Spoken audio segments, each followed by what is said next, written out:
નમસ્તે વિદ્યાર્થીઓ, જો વાત કરવી છે મારી ગણ અવસ્થા ચેપ્ટર માટેની વાતો તો કરી જ રહ્યા છે ગણ અવસ્થાની, છતાં પણ નવી વાતો કે જે અલગ અલગ પ્રકારના 14 જે બ્રેવિસ મળે છે, બ્રેવિસ એટલે સ્ફટિક, એ બ્રેવિસની મારે વાતો કરવી છે. અને બ્રેવિસની વાતોની અંદર ફરજિયાતપણે તમારે આને 5 વખત લખવાનું છે, તૈયાર કરવાનું છે. એને આ પ્રમાણે કોષ્ટક, સ્ફટિક પ્રણાલી, શક્ય વિચલન આ યાદ રાખવાનું છે દીકરાઓ. બીજો અક્ષીય અંતર, મીનિંગ્સ ઓફ ધારની લંબાઈ. ત્યારબાદ નંબર 3 અક્ષીય ખૂણાઓ.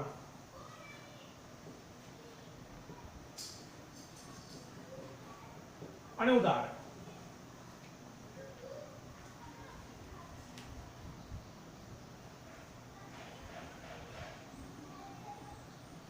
ફરજિયાતપણે 5 વખત લખવાનું છે, સતત 3 દિવસ સુધી. આમાંથી બોર્ડમાં એમસીક્યુ ફરજિયાત અને ઓલ્ટરનેટિવ નીટની એક્ઝામની અંદર અને જીની એક્ઝામની અંદર પણ ખરો. ઓલ્ટરનેટિવ આ સાલ પૂછાયો હોય તો આવતી સાલ શક્યતા નહીં, પણ જો 2 વર્ષ સુધી સતત ન પૂછાયો હોય તો 90% શક્યતા ખરી. તો જો સ્ફટિક પ્રણાલી, એમાં શક્ય વિચલન, અક્ષીય અંતર અથવા ધારની લંબાઈ, અક્ષીય ખૂણાઓ અને ઉદાહરણ. તો પહેલા સ્ફટિક પ્રણાલી જે છે, સ્ફટિક પ્રણાલીની અંદર સમગણીય. અને આ યાદ કરવાનું છે કે આ બધું પ્રેક્ટિકલી એના વિચલનો બતાવેલા છે કે કયા કયા પ્રકારના શક્ય ઘન બની શકે છે, તે અમે કાઢી.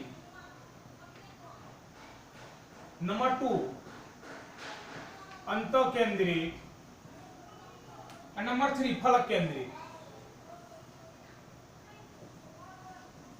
આ શક્ય જે છે એ શક્ય ઘન બની શકે છે. તે જો અક્ષીય અંતર, અક્ષીય અંતર એ a b અને c નું અંતર, a b અને c નું મૂલ્ય શું છે?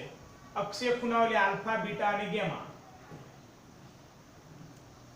ચલો અક્ષીય અંતર જે છે, અક્ષીય અંતર માટે હું તમને સમજાવું અહીંયાથી કે માની લો કે મારી જોડે એક ઘન, ચલો એક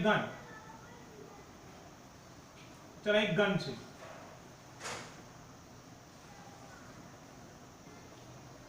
ચલો આ ઘનની અંદર આ કહી શકાય a છે, આ b છે, આ b છે, આ a છે, તો આ c છે, આ c છે. તો જે આખો ઘન છે, આ ઘનની અંદર તમે જોઈ શકો કે a બરાબર b બરાબર c છે. જો તમારી સામે આ એક ઘન, જો દીકરાઓ આ એક ઘન, આ ઘનની અંદર જોઈ શકો બધી બાજુ આ c છે, ચલો આ a છે તો આ b છે, જોઈ લીધું બરાબર. આ c છે તો આ a છે ને આ b છે. જો બધી બાજુનું મૂલ્ય જોઈ શકો તમે બધા સરખા છે, એટલે a બરાબર b બરાબર c છે. અને જો બંધ કોણ, આ બંધ કોણ એ b અને c વચ્ચેનો, એટલે આલ્ફા, આ ગામા, આ બીટા. એક આલ્ફા છે, એક બીટા છે, એક ગામા છે. દરેક એકબીજાને લંબ છે, દરેક જે છે દરેક એકબીજાને શું છે? લંબ છે. ઓકે, એટલે 90 અંશના ખૂણા છે. કેટલા અંશના ખૂણા છે? 90 અંશના ખૂણા છે. આ રીતે છે, એકબીજાને કેવા છે? લંબ છે. એટલે કહી શકાય અહીંયાથી આપણી જોડે a બરાબર b બરાબર c, તેમાં alpha equal to beta equal to gamma equal to 90. અહીંયા પણ બતાવેલું છે કે જે સરખા છે ત્રણે ત્રણ ખૂણા, એના ઉદાહરણ જે છે, ઉદાહરણની અંદર NaCl, પછી ઝિંક બ્લેન્ડ એટલે ZnS અને કોપર. બુકના એક્ઝામ્પલ પહેલા યાદ કરવા. ચલો એક વાર યાદ કરી નાખો.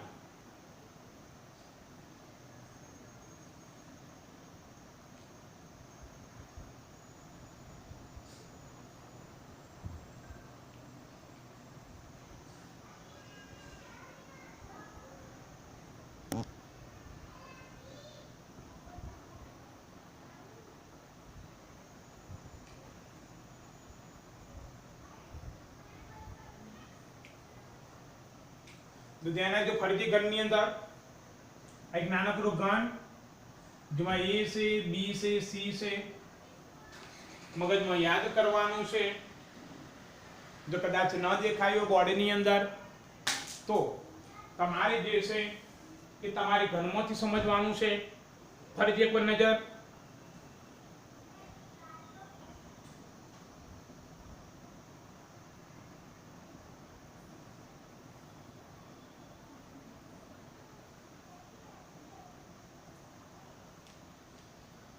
चलो एक गन बनी गयो चलो नंबर 2 चलो नंबर 2 ની અંદર जो ફરીથી એક વખત પહેલો ગન હું તમને અહીંયાથી ફરીથી બોર્ડ પર સમજાવી લઉં કે તમને એવું લાગે નહીં કે સાહેબે ન સમજાવી છે જો પહેલાની અંદર શું છે એ બિલકુલ ચોરસ જેવો ગન છે આ રીતનો ગન છે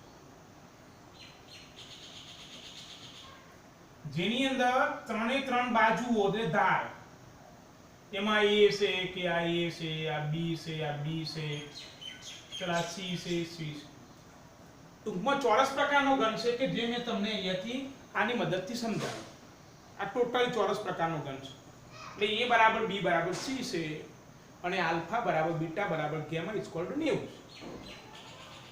આટલું આપણને ખબર હોવી જરૂરી છે ચલો હવે આપણે માટે સમગણીયની વાત થઈ અને હવે નંબર 2 એટલે કહી શકાય ચતુષ્કોણીય ટેટ્રાગોનલ ચતુષ્કોણીય યાથી ટેટ્રાગોનલ જો ટેટ્રાગોનલ જે છે ટેટ્રાગોનલ ની અંદર બે જ રચનાઓ એક આદિમ અને અંતઃકેન્દ્રિત આદિમ અને અંતઃકેન્દ્રિત તો જેની અંદર જો રચના કેવી છે चलो આપણી જોડે રચના જે છે અહીંયાથી બતાવશું ચલો ખ્યાલ આવી છે આપણને અહીંયાથી રચનાની અંદર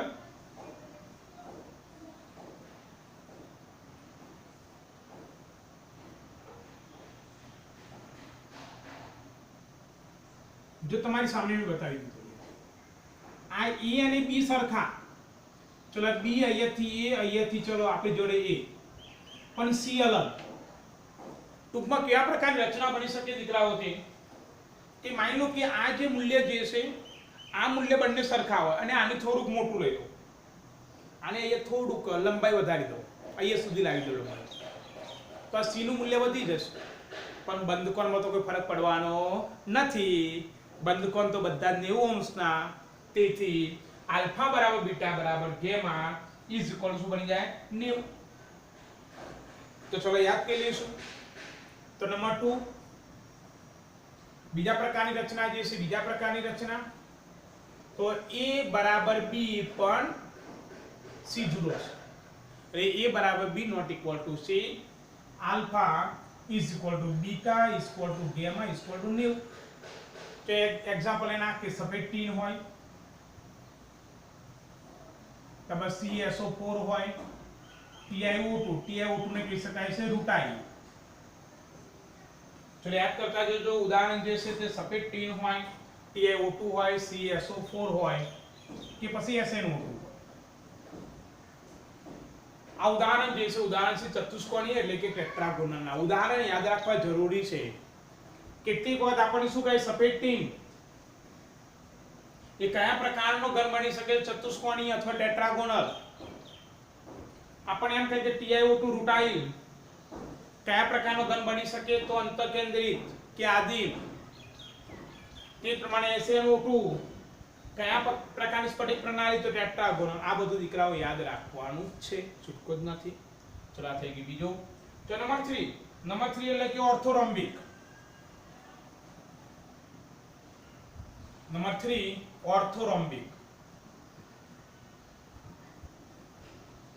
ચલો ઓર્થોરોમ્બિક ની અંદર કહી શકાય કે મહત્તમ શક્ય વિચલનો બતાવે છે મહત્તમ શક્ય વિચલનો બતાવે જેટલા છે તેટલા બધા આદિમ અંતઃકેન્દ્રિત ફલક કેન્દ્રિત અને અંતઃકેન્દ્રિત બધા શક્ય વિચલનો બતાવે છે અહીંયા શું બનશે જો ઘનની અંદર આ પ્રકારે ઘન બનશે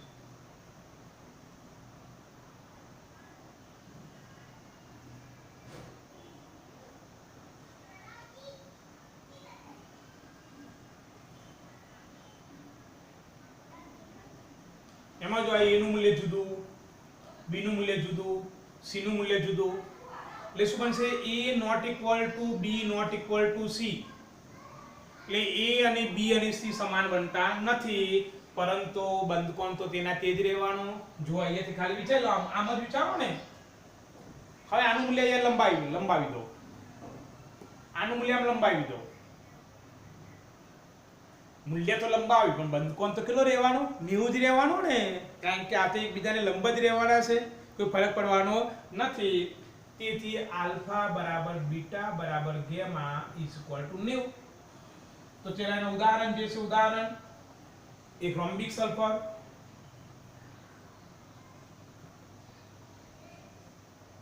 બીજું KNO3, KNO3 ને સૂરો ખાર પણ કહી શકાય, અને BSO4.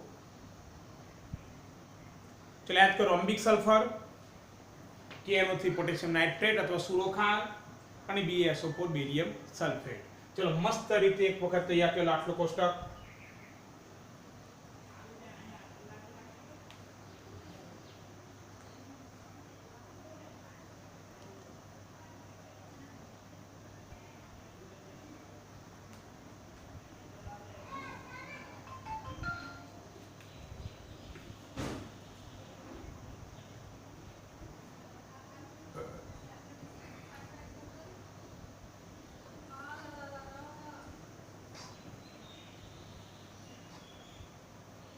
ચલો હવે જો આપણી જોડે આગળ જે છે તે ષષ્ઠકોણીય કઈ રચના જે છે કહી શકાય ષષ્ઠકોણીય રચના.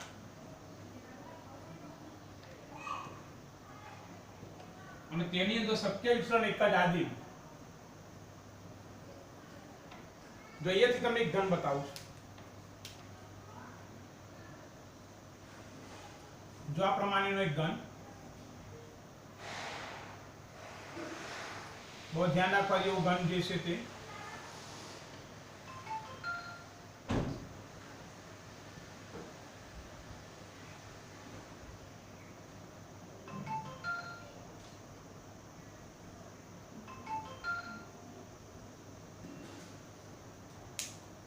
જો ફરીથી અહીંયાથી, કારણ કે રીડમાં પાછું દેખાશે નહીં તમને દીકરાઓ, એટલે હું અહીંયાથી ડેન્જર ઝોનમાંથી એક સિમ્પલ ઝોનમાં આવું.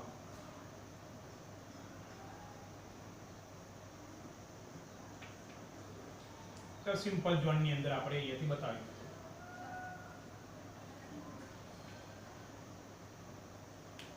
તો આપણે જાણીએ છીએ કે અહીંયાથી આ A મૂલ્ય છે, આ B છે, આ B છે, અહીંયાથી C છે. એક્ઝામ ની અંદર આવું કઈ દોરવાનું હોતું નથી, પણ સમજવું તો જરૂરી ને. તો જો જોઈ શકાય કે A બરાબર B છે પણ not equal to C, A અને B આ બે વચ્ચેનો બંધકોણ આ રહ્યો ગેમા. જો ગેમા છે 120, ગેમા કેટલો છે 120, અહીંયાથી B અને C વચ્ચેનો, A અને C વચ્ચેનો ખૂણો બીટા, B અને C વચ્ચેનો ખૂણો એ પણ આલ્ફા, એ કેટલો તો 90. તો આલ્ફા બરાબર બીટા બરાબર 90, જ્યારે ગેમા ઇક્વલ ટુ 120 અંશ. સમજો બરાબર, આ ગેમા 120 અંશ, આલ્ફા બરાબર બીટા છે કેટલા અંશો છે 90 અંશનો.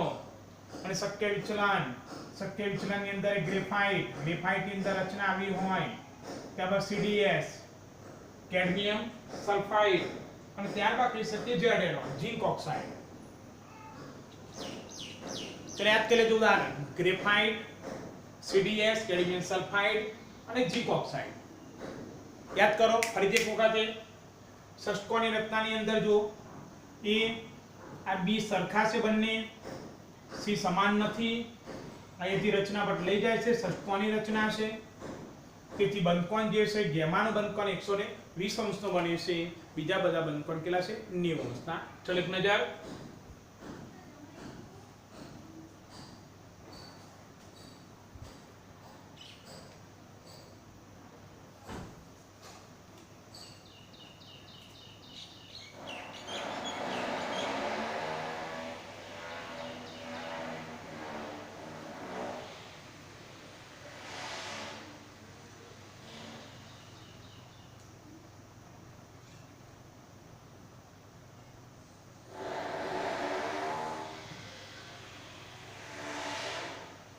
જો અગત્યનો આ પ્રશ્ન છે, આખો એક એમસીક્યુ ફરજિયાતપણે બોર્ડની અંદર હોય છે જ, એટલે એને તૈયાર કરવો જ પડે, છૂટકો જ નથી.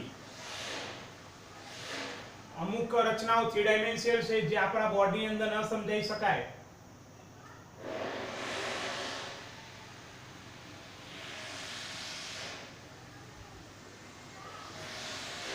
ચલો ત્યારબાદ આગળની જે રચના જે છે તે રચના એટલે રોમ્બોહેડ્રલ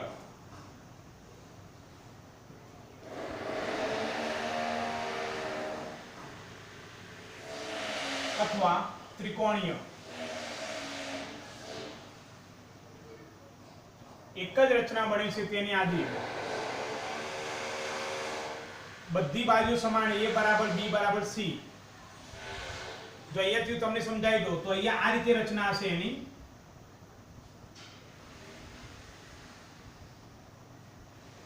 કારણ કે બધું જે છે બોર્ડ ઉપર સમજી ન શકાય દીકરાઓ, પણ થોડુંક લોજિક, કારણ કે 3 ડાયમેન્શનલ રચના બધી નહીં સમજી શકીએ આપણે, છતાં જીતુ સર તમને સમજાવવાનો પૂરેપૂરો પ્રયત્ન કરશે.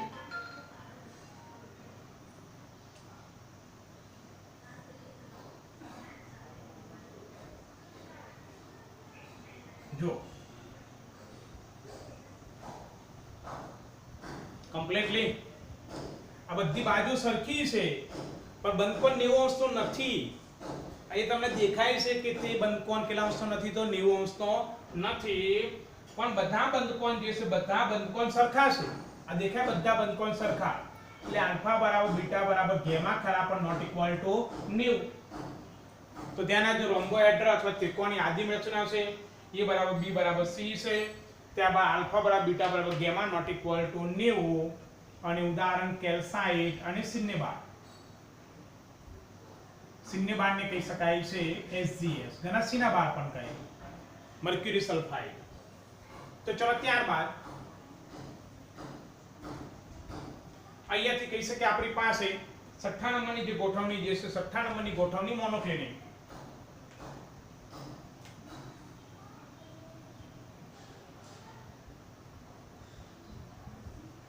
જો મોનોક્લિનિક જે છે મોનોક્લિનિક ની અંદર થોડો ખાલી ડિફરન્સ છે. અહીંયાથી આ પ્રમાણે આ જે રચના જે છે આ રીતે, અને અહીંયાથી જે છે બંધકોણ આ પ્રમાણેના હોય છે તેના.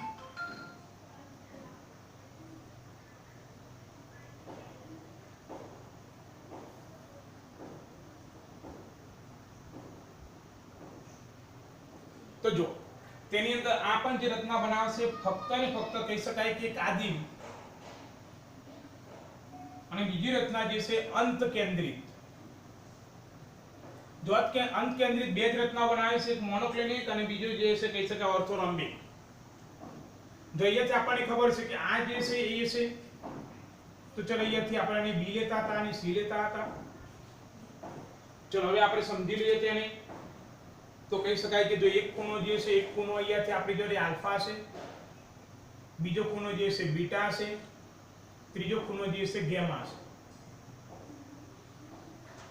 જો અહીંયાથી બી અને સી વચ્ચેનો જે ખૂણો જે છે એ લંબ હોય છે, આ જે છે ખૂણો લંબ હોય છે, એટલે આલ્ફા અને ગેમા જે છે એ આલ્ફા અને ગેમા જે છે એ આલ્ફા અને ગેમા આપણા માટે કહી શકીએ કે 90. આ બંને ખૂણા જે છે 90 સરખા, જ્યારે બીટા જે છે બીટા 90 નથી. અહીંયા જો આ જે છે આપણી જોડે કહી શકાય કે આ બી અને સી વચ્ચેનો ખૂણો એટલે આલ્ફા, આ ઉપર ખૂણો એટલે કહી શકાય ગેમા. જ્યારે અહીંયાથી આપણી જોડે જે બીટા ખૂણો જે છે તે એ અને સી વચ્ચેનો ખૂણો કે જે થોડોક નાનો છે, 90 નથી. આ 3 ડાયમેન્શનલ છે એટલે થોડું યાદ કરી લેવું પડશે.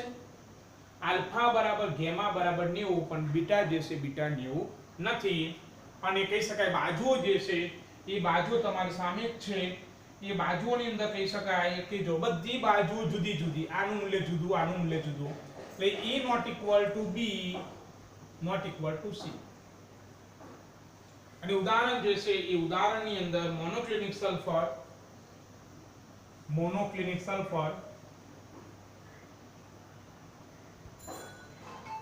અને Na2SO4 * 10H2O. ઉદાહરણ યાદ રાખવા પડશે. મોનોક્લિનિક સલ્ફર અને Na2SO4 * 10H2O. A not equal to B not equal to C. એ મેં તમને બતાવી દીધો. આલ્ફા અને ગામા 90 છે જ્યારે બીટા જે છે બીટા 90 નથી. જો આમાંથી આપણને એક તારણ મળ્યું કે ઓછામાં ઓછા બે ખૂણા જો 90 હોય અને ત્રણે ત્રણ બાજુ સરખી ન હોય, આલ્ફા બરાબર ગામા બરાબર 90 છે અને ત્રણે ત્રણ બાજુ સરખી નથી, એટલે એક શક્યતા અંત કેન્દ્રિત હોય. અંત કેન્દ્રિત જાતે બનાવો કે ત્રણે ત્રણ બાજુ સમાન ના હોય, કોઈ પણ બે ખૂણા 90 હોય તો અંત કેન્દ્રિત બની શકે. આટલું ખાલી લોજિક વિચારવાનું છે તે. અને છેલ્લે ટ્રાઇક્લિનિક. તો ટ્રાઇક્લિનિક જે છે, ટ્રાઇક્લિનિક ની અંદર ફક્ત આજી અને તેમાં A not equal to B not equal to C, ત્રણે ત્રણ બાજુ સરખી નથી અને ત્રણે ત્રણ ખૂણા પણ સરખા નથી અને પાસા 90 નથી. Alpha not equal to beta not equal to gamma અને કહી શકાય કે 90 નથી એટલે સરખા નથી. સરખાઈ નથી અને કહી શકાય કે 90 પણ નથી તે, એટલે alpha not equal to beta not equal to gamma જુદા જુદા મૂલ્ય હોય છે તે. અને છેલ્લે નું એક્ઝામ્પલ. તો એક્ઝામ્પલ ની અંદર કહી શકીએ આપણે K2Cr27 તમે H3BO3 અને CuSO4 * 5H2O. જો K2Cr27 એ પોટેશિયમ ડાઇક્રોમેટ, ત્યારબાદ બોરિક એસિડ, H3BO3 શું કે બોરિક એસિડ ને CuSO4 * 5H2O મોર થૂથુ. કે બા ઘણા એમ કે મોર જ્યારે થૂથુ કરે ત્યારે એને કે મોર થૂથુ. એવું ના હોય દીકરા. ઓકે, થઈ જાય કમ્પ્લીટ. તો ચલો એક નજર. આખું કોષ્ટક તૈયાર કરવાનું છે, પરફેક્ટ તૈયાર કરવાનું છે. આમાં આગળ પોઈન્ટ નથી લેતો, આટલું પરફેક્ટ તૈયાર કરી લો. ચલો